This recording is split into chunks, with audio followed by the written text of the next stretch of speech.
Bonjour à tous. Dans l'actualité, ce mardi, la visite de la présidente du Libéria en Côte d'Ivoire, Ellen Johnson Sirleaf, était en terre ivoirienne les 26 et 27 avril dans le cadre d'une visite d'amitié et de travail. Elle a été donc reçue hier par son homologue, le président Alassane Ouattara. Au cœur des échanges, vous vous en doutez certainement, le renforcement des relations diplomatiques et économiques entre les deux pays.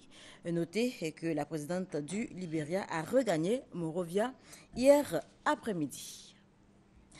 Le Premier ministre est en Belgique. Daniel Cablan-Duncan prend part à un forum économique dénommé Africa Belgium Business Week. Le chef du gouvernement y représente le président de la République, le président Alassane Ouattara, qui est invité d'honneur à ce forum économique. Hugues Veblé. Pour son édition 2015, l'African Belgian Business Weekend, ABBW, donne un rendez-vous à 400 personnes à Genval, à une vingtaine de kilomètres de Bruxelles. Chefs d'entreprise, décideurs politiques et hommes d'affaires en provenance des pays d'Afrique, d'Europe, mais aussi du Québec, ont l'occasion d'échanger sur leurs projets d'affaires respectifs. L'ABBW 2015 fait la part belle à la Côte d'Ivoire. À ce forum économique, le président Alassane Ouattara est représenté par le Premier ministre Daniel Cablan-Duncan, le Premier ministre qui est d'ailleurs arrivé ce lundi en fin d'après-midi à Bruxelles. Je pense que c'est une excellente occasion de renforcement des relations entre la Belgique et la Côte d'Ivoire, mais aussi entre les pays africains. Je dois dire que beaucoup d'entreprises belges investissent en Côte d'Ivoire dans différents domaines, dans le domaine des ports, dans le domaine de l'EVA, dans le domaine agro-industriel.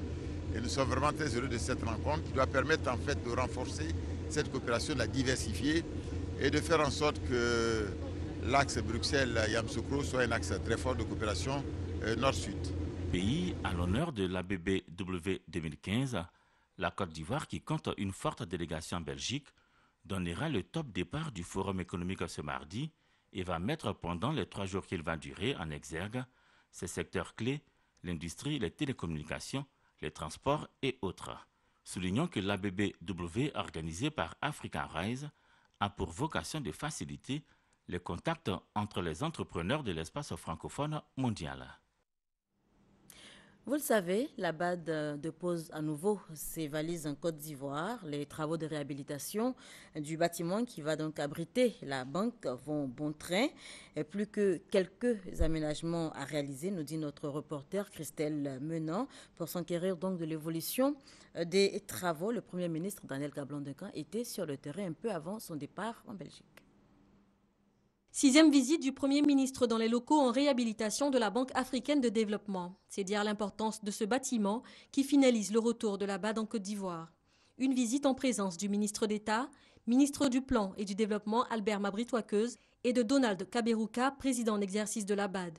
Situé rue des Banques dans la commune du Plateau, le bâtiment comprend 18 niveaux plus 3 niveaux de sous-sol.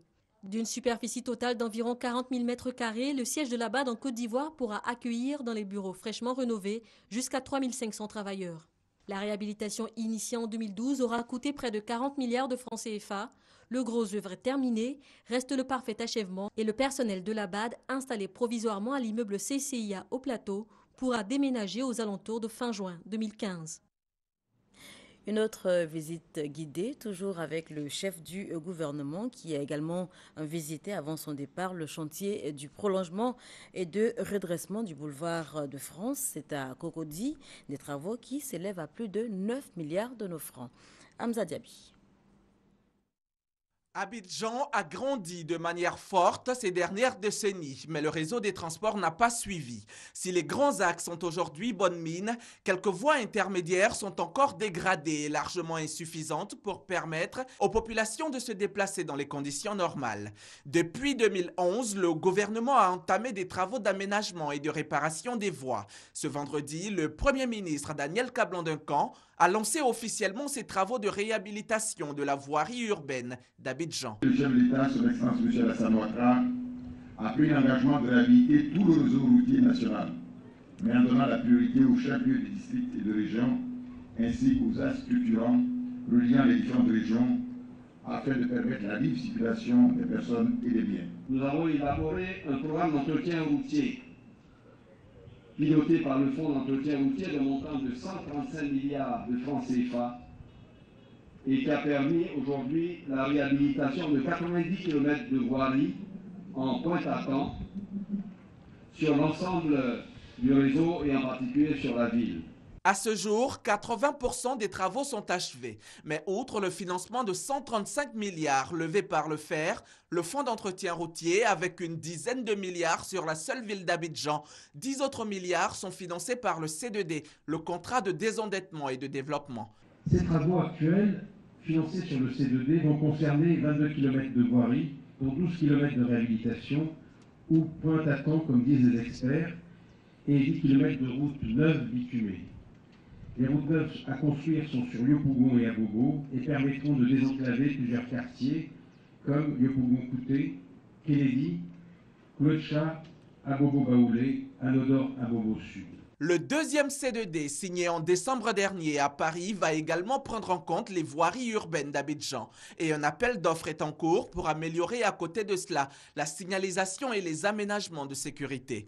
L'élargissement des boulevards lagunaires et de Marseille, la finalisation de l'autoroute de Bassam, le pont de la Corniche vers la cathédrale et le boulevard de France redressé qui doit être ouvert très prochainement à la circulation sont autant de projets qui amélioreront de façon significative la fluidité et le confort de circulation à Abidjan.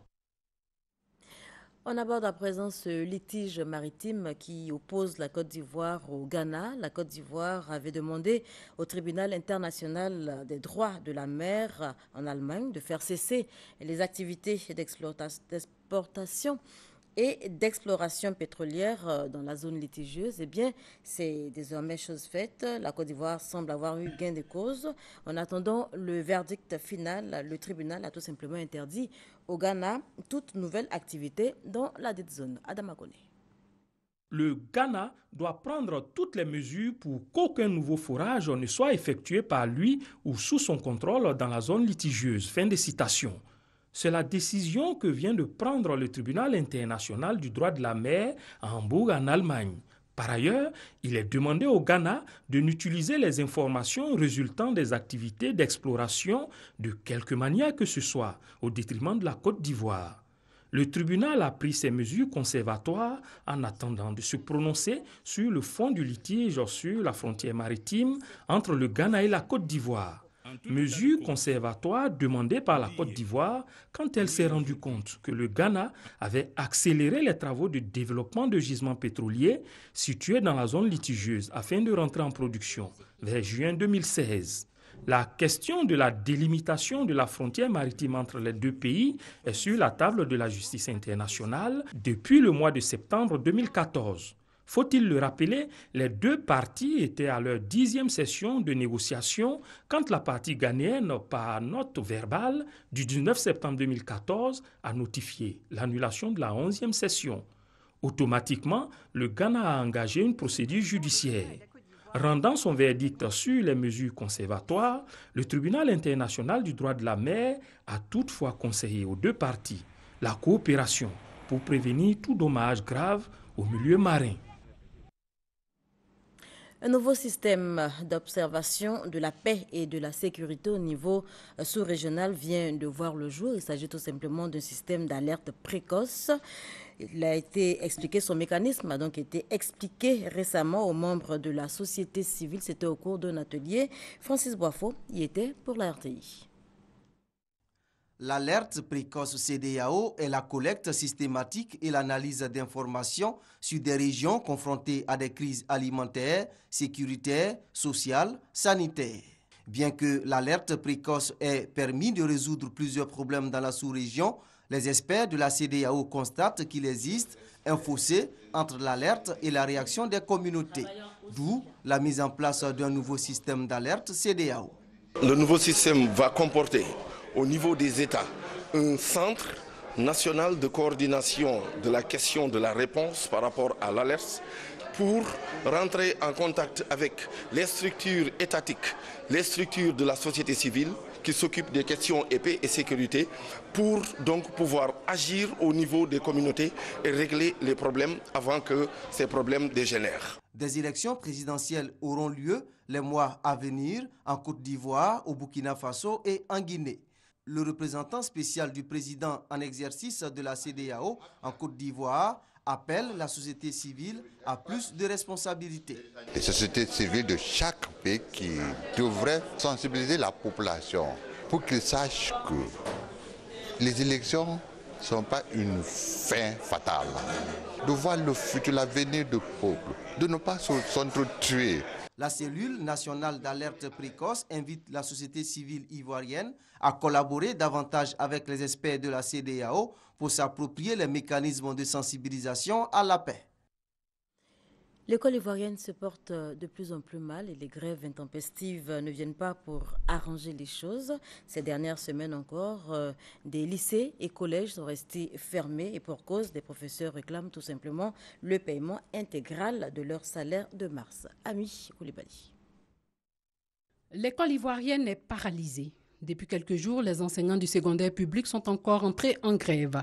Une situation qui met en péril l'avenir des apprenants. Depuis le jeudi, qu'on n'a pas encore fait cours. Les professeurs ont dit qu'on ne les a pas payés. Les professeurs nous ont dit qu'on ne les paye pas bien, qu'on ne les paye pas même, qu'ils ne font pas des cours. Donc ils ont fait des grèves.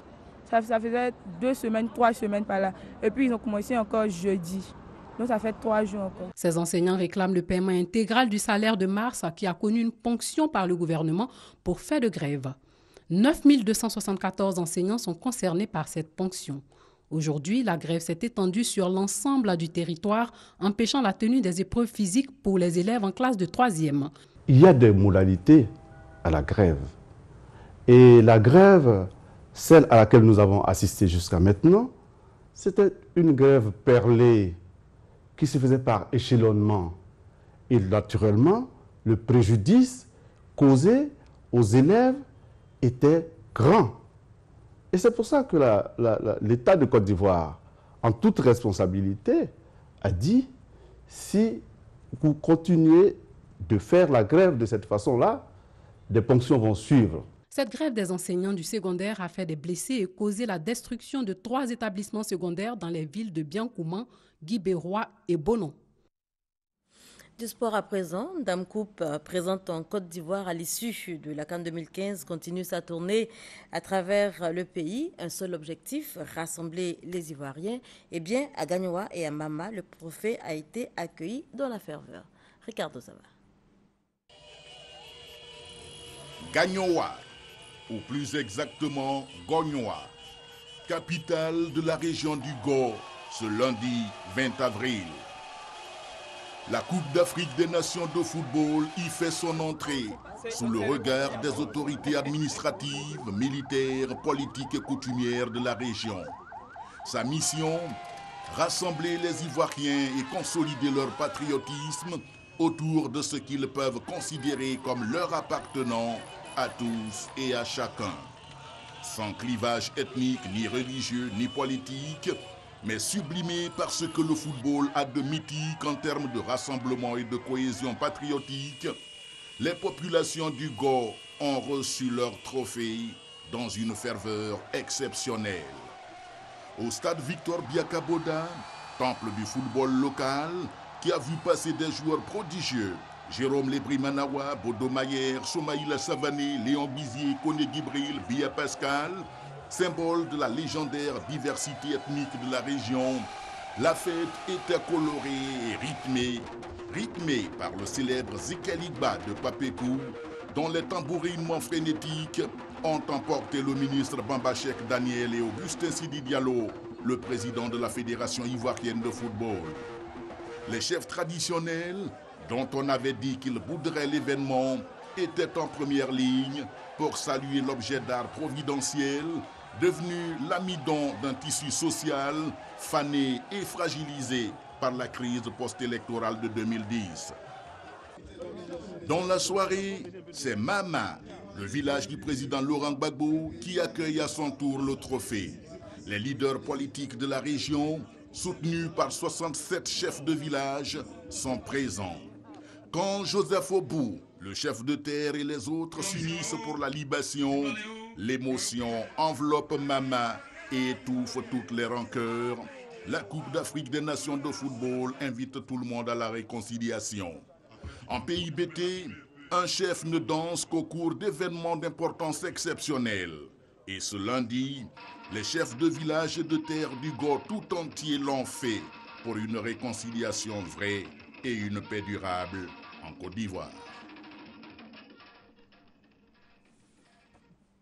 Et puis le Togo, toujours dans l'attente des résultats de la présidentielle, des résultats partiels livrés par la commission électorale, donne déjà le président sortant, Faure Gnassingbé, largement en tête, devant donc Jean-Pierre Fabre, des résultats contestés par l'opposition. Voilà, c'est ici qu'on s'arrête pour cette édition. L'information revient à 10h.